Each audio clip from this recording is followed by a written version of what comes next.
morning, good morning, and welcome to Africa. Here we are in the south of Africa. South Africa voted recently the most beautiful country in all the world, and we're sitting on the eastern fringes of it, here in the magnificent and iconic Kruger National Park. You, if you happen to have stumbled across this website, are on a live dawn safari. My name is James Hendry, and behind me, or in front of me, behind the camera, is Brian, who is dressed in camouflage buff this morning.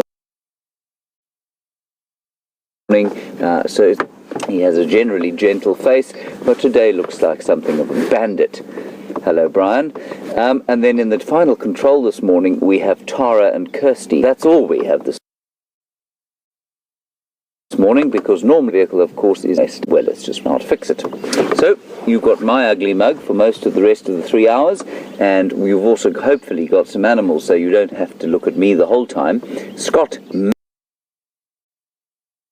may be going out on a bushwalk, depending on what he is can fix together with the backpack and the camera, and seeing who else is around to help him. But it might just be me. So you are most welcome. Remember, this is live. This is interactive. We love to hear from you. The more questions you ask and the more comments you give us during the next 3 hours, the smoother and more interesting it's going to be. So hashtag Safari Live if you're tweeting, or questions at WildEarth.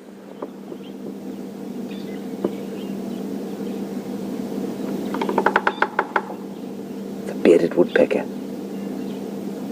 We'll see if we can get a picture. Questions at wildearth.tv if you're emailing.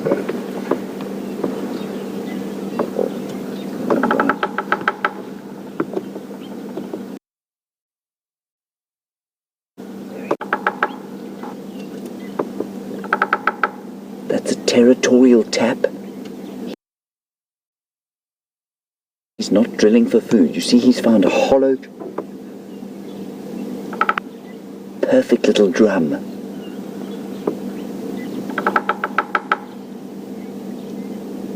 That's the male with the little red head. There, you can hear another one responding.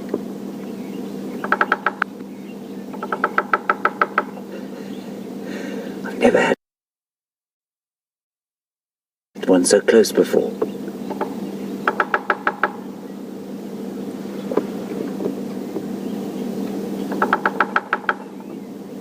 That's so beautiful. Look at that.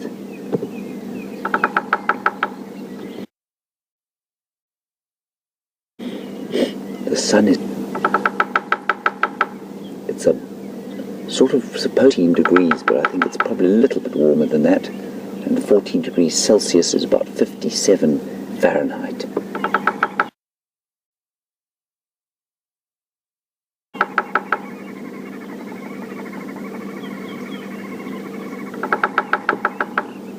Wonderful.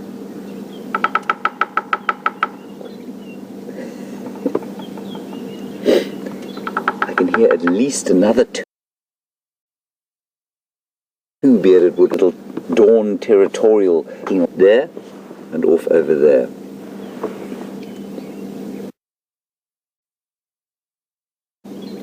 It's wonderful. Right, so our plan this morning, just to reiterate, that you are live and we'd love to hear from you. So questions at wildearth.tv if you're emailing, or hashtag Safari Live if you want to tweet us.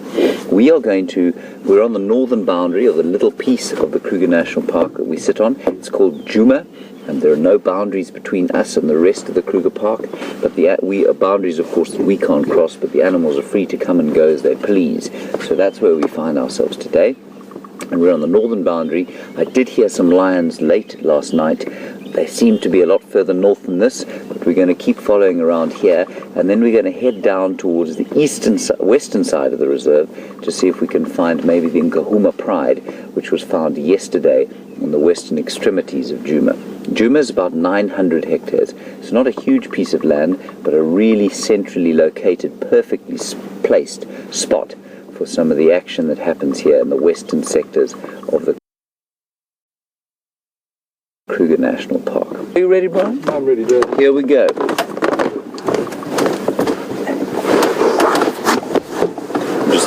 re-plug myself in to a different plug. So the bearded woodpecker manages to smash his head into a tree like that and not get concussion because his brain, unlike ours, is encased in a sort of spongy substance that absorbs the shock. So were you to try and bash your head against a hollow branch or tree and try and make a noise like that sent out or that travelled for such a distance, you would unquestionably have A, a very bad headache, and B, a very bad concussion. A bruise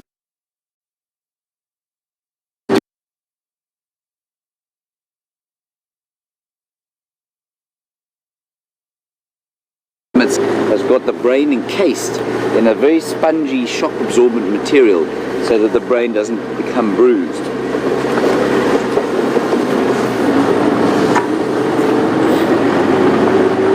A stunning moon, as you saw, we started on.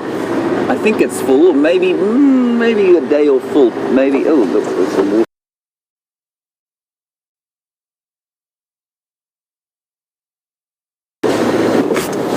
Don't go away.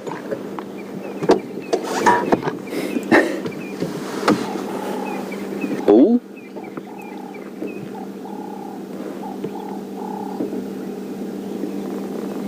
With his target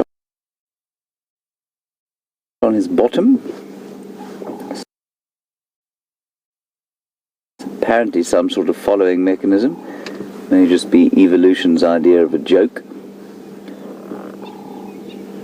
Huge rapier-like horns. I'm just going to sneak a little bit forward.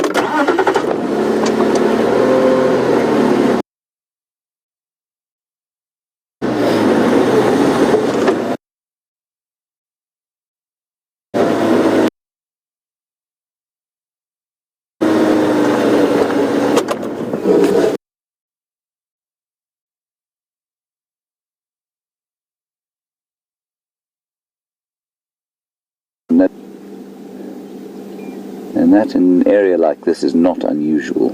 They do apparently have the habit of running into water if they're around it, but I've actually... Have you, Brian? No, I haven't. No. Impala will do the same thing, especially if they're chased by wild dogs. In fact, there are a few animals that will. And down the road at a place called... I think it was an impala. There may have even been a waterbuck that ran into the dam in order to escape wild dogs, only to be bottomless, which seems to be quite unusual behavior. Sometimes hippo will save animals from predators, but these hippo from the wild dogs.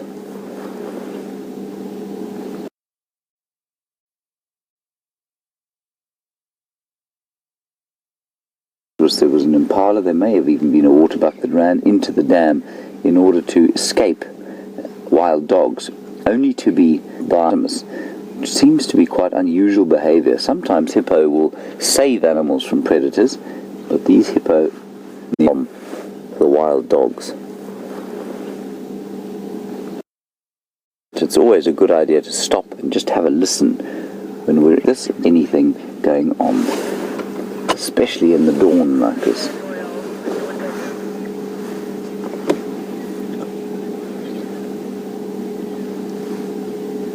And all I can hear is quite a still dawn chorus going. Some doves.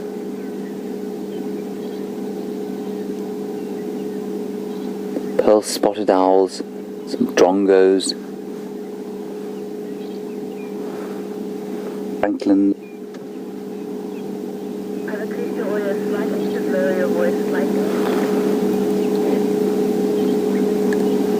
Oh, and there, a lovely call. The emerald spotted wood dove.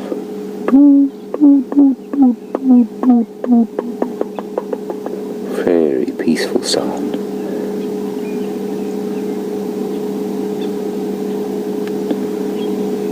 no lion and no leopards rasping. That sound you could hear there was the red-crested kohan.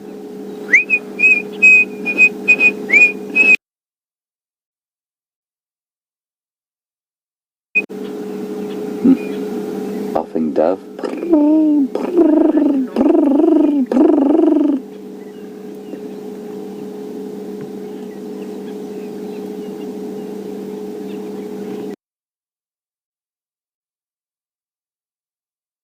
All right. So those waterbuck, they do become territorial a little bit like the woodpecker does. Obviously they don't bash their heads against a hollow branch, but what they do around water, if there is water, a very big waterbuck bull might set up a territory during the breeding season in order to attract some agent so that he might mate with them. But around this time of the year, they don't seem to be very territorial at all. We often see groups of bachelor bulls together. Just keeping an eye behind us for the sun about to pop up over the horizon. Right, on we go.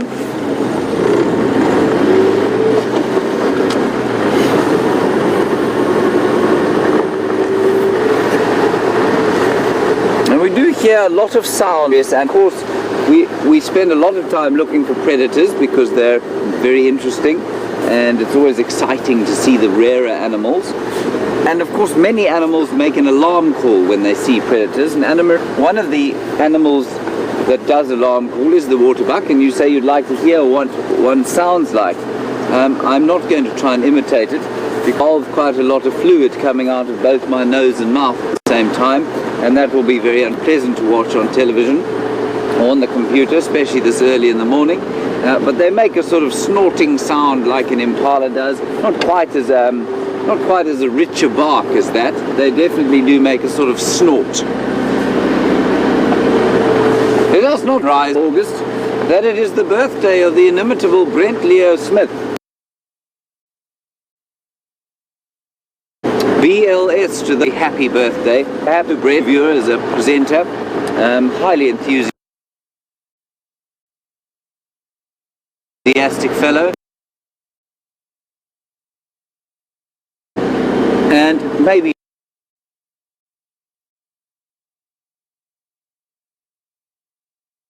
to him from wherever, which is him.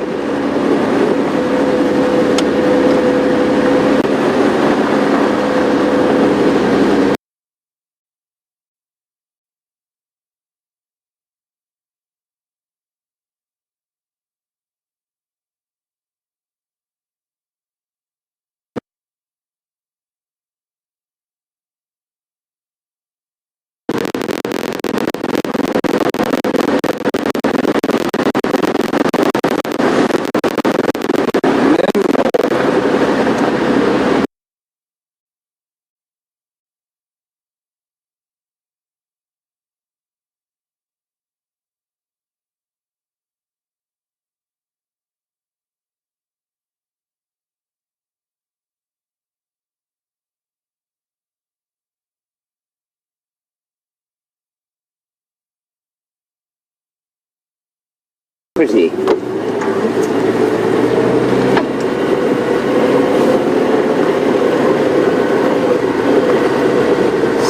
we go.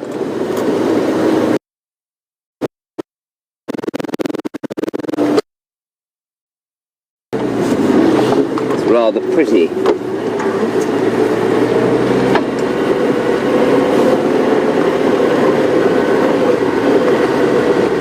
There we go.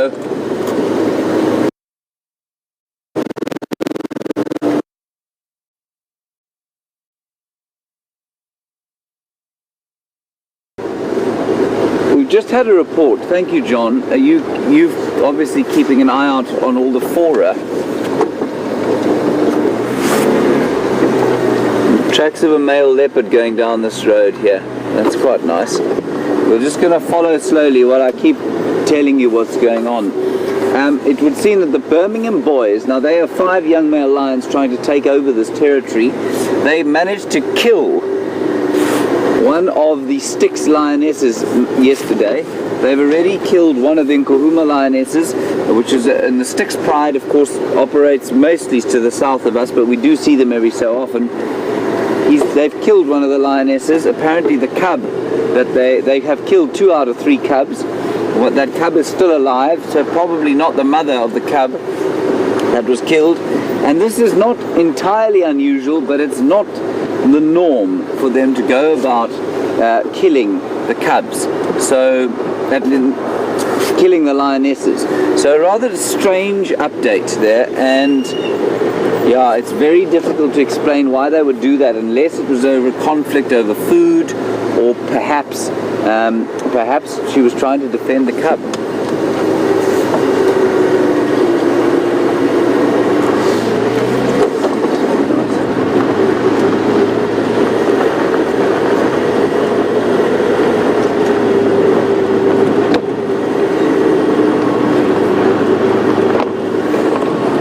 On the subject of the takeover of the territory, the area what used to be sort of run by 2 male lions called the Bboys, 2 big males of roughly 10 years old. And Clay, you'd like to know if I think they're ever going to come back. Please excuse me not looking at the camera, I'm just keeping an eye out for these. There are leopard tracks on the road, so I'm just keeping an eye out. Clay, you want to know where they are first of all, and do I think they'll come back and sort of defend their territory? Clay, I'm in 2 minds. Scott thinks that they're going to come back at some stage and try and see if they can't. He thinks there's going to be blood. I personally think that they may well just disappear quietly into the night. And at the moment they're on Mala, which is south of us as far as I understand it, and what they're doing there is they're not roaring, they're not calling, so they've kind of given up on their territory because they don't want to incur any injury. Now, it's difficult to say. Sometimes they will take another territory, they'll move into an area that's got a bit of a vacuum. Perhaps there's one old scraggly male lion in a territory east of us in the Kruger that we don't know about.